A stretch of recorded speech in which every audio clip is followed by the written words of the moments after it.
أشهد أن محمد رسول الله۔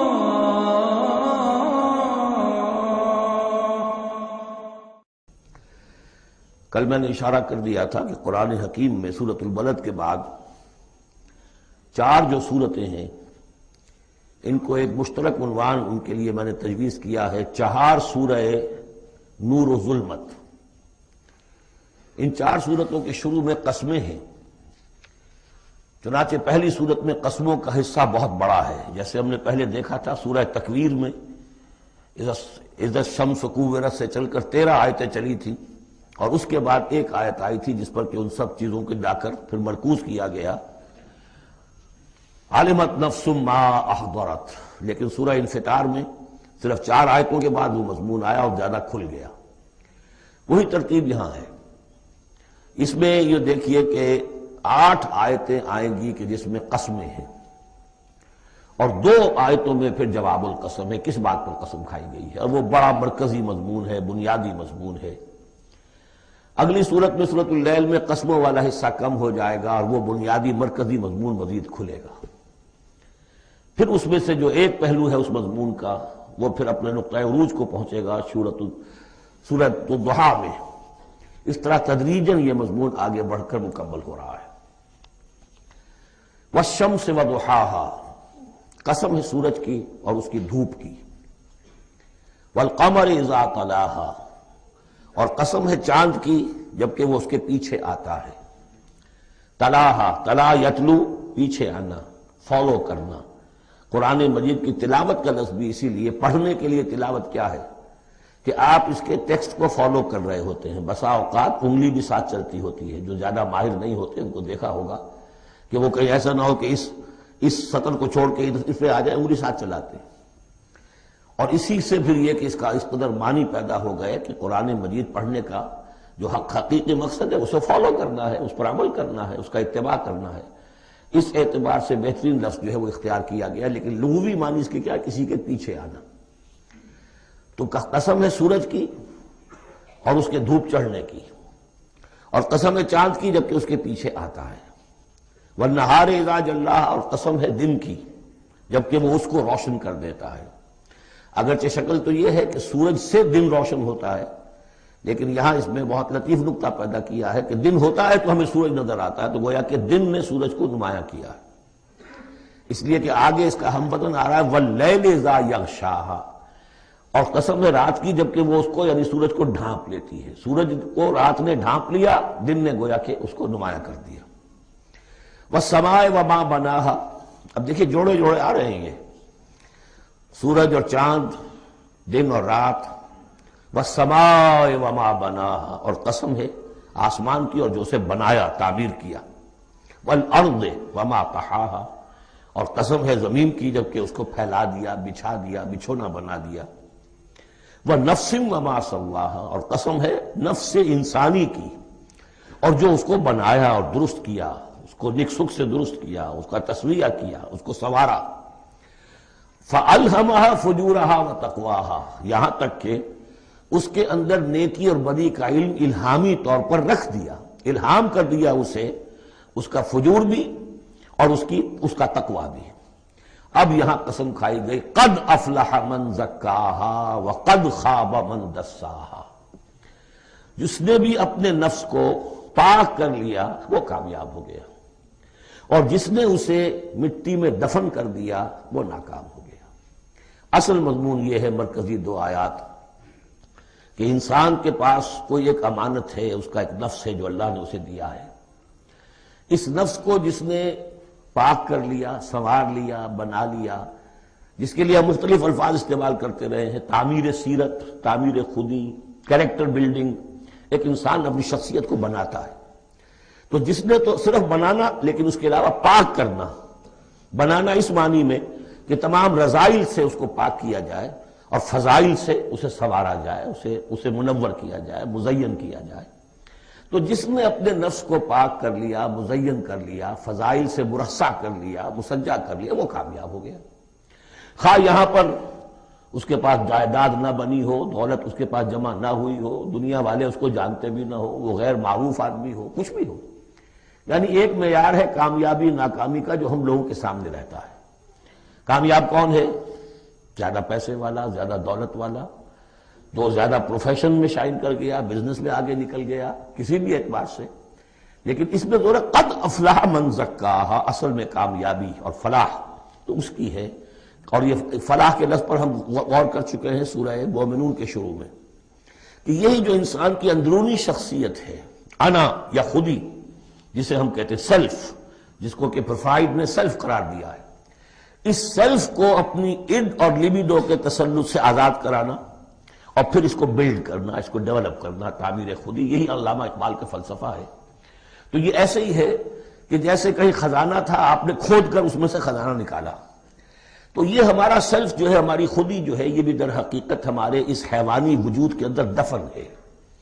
اس حیوانی وجود کے اندر سے اس کو برآمد کرنا، جیسے کہ آم کی گٹھلی پھٹتی ہے تو اس میں سے دو پتے نکلتے ہیں تو اس سے آم کا درخت بننا شروع ہوتا ہے۔ اسی لیے وہ جو میں نے آپ کو وہ اس کا اپنشد کا جملہ بھی سنایا تھا کہ man is in his ignorance identifies himself with the material sheets which encompass his real self۔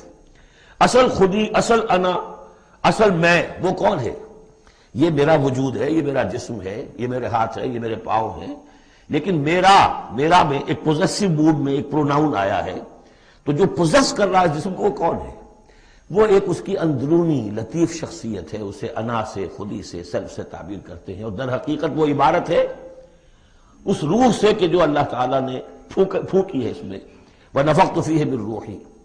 تو اس مٹی کے ڈھیر میں اس روح کو ڈالا گیا ہے، اس کو برآمد کرنا اور اس کو بنانا اور سنوارنا، یہ ہے اصل کام انسان کا۔ جو اس میں کامیاب ہو گیا وہ کامیاب ہو گیا۔ اور دسا یدسو ہم پڑھ چکے ہیں کہ جب کسی شخص کے ہاں اس زمانے میں، اس معاشرے میں کوئی خوشخبری آتی تھی کہ بچی پیدا ہو گئی ہے، تو ایک تو منہ چھپاتا پھرتا تھا وہ کہ بیٹی ہو گئی، میں بیٹی کا باپ شمار ہوں گا، اور سوچتا رہتا تھا کہ اسے میں اپنے پاس رکھوں، ام یدسھا فی التراب، یا اسے جا کے میں مٹی میں دباؤں۔ تو دسا یدسو دبا دینا، تو یہ ہے کہ جس نے اپنی اس خودی کو اسی حیوانی وجود میں دبا دیا، ختم کر دیا، قد خاب من دساہا، وہ ناکام ہو گیا۔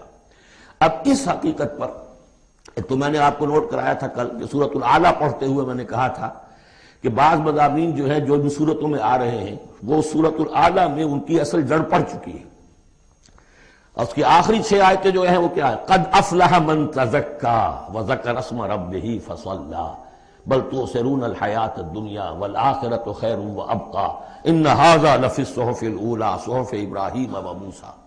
قد افلح من تزکا، جس نے پاکیزگی حاصل کر لی وہ کامیاب ہو گیا۔ یہاں اسے مزید کھولا کہ اس کا برعکس کیا ہے؟ قد افلح من زکاہا وقد خاب من دساہا۔ اس پر گواہیاں لائی گئی ہیں کہ جیسے تمہیں پوری اس کائنات میں تضادات نظر آتے ہیں، رات ہے، دن بھی ہے، آسمان ہے بلند، زمین ہے پست، بالکل اسی طریقے سے انسان کا معاملہ بھی یہ ہے کہ اگرچہ ویسے تو شکل و صورت میں سب تقریباً ایک جیسے انسان ہیں، ہیومن بینگز ہیں، لیکن دو مختلف قسم کے راستوں پر یہ چل رہے ہیں۔ ایک راستہ وہ ہے کہ یہی حیوانی نفسانی خواہشات اور اسی کے اندر پوری زندگی جو ہے گزار دی، اور اپنے اس اصل روح ربانی کو، اپنی اصل امانت الہیہ کو دبا دیا، گویا کہ چلتے پھرتی قبر بن گئے۔ اس کے لیے حیوان انسان چل رہا ہے، لیکن وہ انسان جو ہے وہ روحانی وجود اس کا، وہ اس کے اندر دفن ہو چکا ہے۔ تو قد خواب من دساہا قد افلح من زکاہا، اس پر یہ ساری قسمیں کھائی گئیں۔ سورج ہے تو اس کے ساتھ چاند ہے، دن ہے تو اس کے ساتھ رات ہے، اسی طریقے سے آسمان ہے تو اس کے ساتھ زمین ہے، اور یہ جو نفس انسانی ہے اسے اللہ نے بڑا سنوارا ہے، بنایا ہے۔ اس نفس کے اندر بھی ایک ودیت کر دیا ہے نیکی اور بدی کا شعور۔ یہاں لفظ روح نہیں آیا، نوٹ کر لیجئے اسے، وَنَفْسٍ وَمَا سَوَّاهَا، یعنی جو یہ نفس انسانی ہے اس کے اندر بھی ایوولوشن ہوئی ہے۔ یہ نفس جو ہے ایڈو یا لیبیڈو، یہ گدھے میں بھی ہے، کتے میں بھی ہے، گھوڑے میں بھی ہے، شمپنزی میں بھی ہے، لیکن یہ سارا نفس کا بھی تو ایوولوشن ہوا ہے۔ اس ایوولوشن کا جو مرتبہ آیا ہے انسان میں آ کر وہ یہ ہے کہ انسان میں اس کے اندر ایک حس پیدا ہو گئی ہے، مورل سینس، کہ کچھ چیزوں کو وہ سمجھتا ہے کہ یہ بری ہیں، کچھ چیزیں اچھی ہیں۔ اور یہ اتنا یونیورسل کانسیپٹ ہے کہ جس کو یوں سمجھیے جس معاشرے میں جائیے سچ بولنا اچھا ہے، جھوٹ بولنا برا ہے۔ یہ کبھی ایسا نہیں ہوا کسی نے کہا ہو کہ جھوٹ بولنا اچھا ہے، سچ بولنا برا ہے۔ وعدہ کر کے پورا کرنا اچھا ہے، وعدہ خلافی کرنا برا ہے۔ جو شخص وعدہ خلافی کر رہا ہوتا ہے وہ بھی جانتا ہے کہ میں برا کام کر رہا ہوں، میرا اس کا ضمیر اس وقت اس کو ملامت کر رہا ہوتا ہے، جس کی قسم کھائی گئی ہے۔ لا اقسم بیوم القیامہ ولا اقسم بالنفس اللوامہ، یہ تمہارے اپنے اندر جو ہے مائی کانشنس از پنچنگ می بھائی، کہ تمہارے اندر ایک اخلاقی حص ہے، یہ اخلاقی حص نفس انسانی میں ودیت شدہ ہے۔ روح میں جو کچھ ہے وہ تو اور بڑی شے ہے، روح انسانی میں تو معرفت خداوندی ہے اور محبت خداوندی ہے، دونوں چیزیں روح انسانی کے اندر موجود ہیں۔ ابھی یہاں سے نفس کی بات ہو رہی ہے، جیسے عالم خلق کے تمام جو مظاہر ہیں ہم کو بیان کیا جا رہا ہے، سورج اور چاند عالم خلق کی چیزیں، عالم امر کی نہیں ہیں، رات اور دن عالم خلق کی چیزیں ہیں، آسمان اور زمین عالم خلق کی چیزیں ہیں، نفس بھی عالم خلق کی شے ہے، روح ہے عالم امر کی شے۔ تو نفس انسانی بھی نفس حیوانی سے ممتاز ہے بئی معنی کہ اس میں وہ ایک مورل سینس موجود ہے جس کی بنا پر اس کے اندر یہ شعور ہے ودیت شدہ، الہام شدہ، الہمہا، الہام کر دیا اس میں کہ کچھ چیزوں کو وہ جانتا ہے یہ خیر ہیں اور کچھ کو جانتا ہے یہ شر ہے۔ اسی لیے قرآن مجید نے کثرت سے جو لفظ استعمال کیا ہے وہ معروف اور منکر۔ معروف وہ جو جانی پہچانی شے نفس انسانی جانتی ہے کہ یہ چیز اچھی ہے، منکر وہ جس سے کہ نفس انسانی اباح کرتا ہے یہ کیا ہے، یہ نہیں ہونا چاہیے، یہ فطرت اس کے اندر موجود ہے سرشت کے اندر۔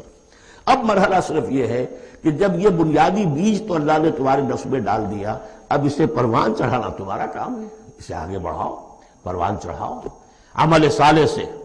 الیہ یصعد الکلم الطیب والعمل الصالح یرفعہ، اچھا کلام ہو، اچھی بات ہو، اس کے اندر اوپر اٹھنے کی، اللہ کی طرف بڑھنے کی صلاحیت تو ہے، لیکن عمل صالح اس کے ساتھ ہوگا تو وہ اوپر اٹھے گا۔ تو یہ جو بھی پوٹینشل ہے انسانی فطرت کا، تو قد افلح جس نے وہ محنت کی، مشقت کی، اس نے اپنی اس اصل انسانی شخصیت کو برآمد کیا، اس مٹی کے ڈھیر میں سے بنایا، اسے ایک بڑا درخت بنا دیا، تناور درخت بنا دیا جس میں وہ پھل لگے ہیں جو ہم سورہ تغابن میں پڑھ رہے ہیں، وہ کامیاب ہو گیا۔ اور جس نے اس کو دبائے رکھا وہ مٹی ہی کی زندگی میں، اور جو جسمانی وجود ہے اسی کے تقاضوں کو پورا کرنے میں لگا رہا، وہ غائب ہو گیا، ناصر۔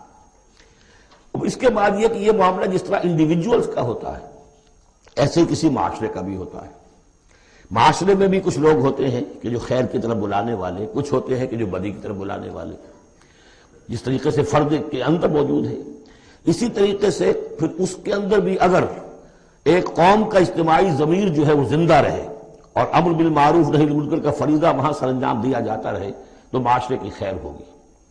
اور اگر اخلاقی حزب بحیثیت مجموعی اس درجے کمزور ہو جائے کہ قوم کا اجتماعی ضمیر مردہ ہو جائے اور پھر اسے حصی نہ رہے، وائے ناکامی متائے کارواں جاتا رہا، کارواں کے دل سے احساس زیاں جاتا رہا، وہ احساس ہی نہ رہے اجتماعی سطح پر کہ یہ بدی ہے اور یہ برا کام ہے، یہ منکر ہے، تو پھر وہ تباہ ہوتی ہے۔ اس کی ایک مثال دی ہے، کذبت ثمود بطغواہا، قوم ثمود نے بھی جھٹلایا تھا اپنی سرکشی کے باوجود۔ اذ انبعث اشقاہا، جب ان کا جو سب سے شقی انسان تھا وہ کھڑا ہوا اور اس نے پھر اونٹنی کو جو اللہ تعالیٰ نے بطور معجزہ دی تھی اس نے ہلاک کر دیا۔ قال لهم رسول اللہ ناقۃ اللہ وسقیاہا، ان سے کہہ دیا تھا اللہ کے رسول نے کہ دیکھو یہ اللہ کی اونٹنی ہے اور اس کا پانی پینے کی جو باری کا دن ہے اس میں کوئی گڑبڑ پیدا نہ کرنا۔ فکذبوہ فعقروہا، انہوں نے اسے جھٹلا دیا اور اس کی کونچیں کاٹ ڈالی۔ فدمدم علیہم ربہم بذنبہم، تو الٹ پڑا اللہ تعالیٰ کی طرف سے ان پر عذاب ان کے گناہ کی پاداش میں، فسواہا، اللہ نے سب کو برابر کر دیا۔ ولا یخاف عقباہا، اور اللہ تعالیٰ کو اس کا کوئی ڈر نہیں کہ اس کا کیا نتیجہ نکلے گا، اس کی مخلوق تھی اس نے ختم کر دیا اور مخلوق کو وہ لے آئے گا۔ تو انفرادی اور پھر اجتماعی، ان دونوں چیزوں کو اس صورت کے اندر جمع کر دیا گیا۔ اب یہاں سے جو مضمون شروع ہوا ہے اب دیکھیے اگلی صورت میں کھلے گا۔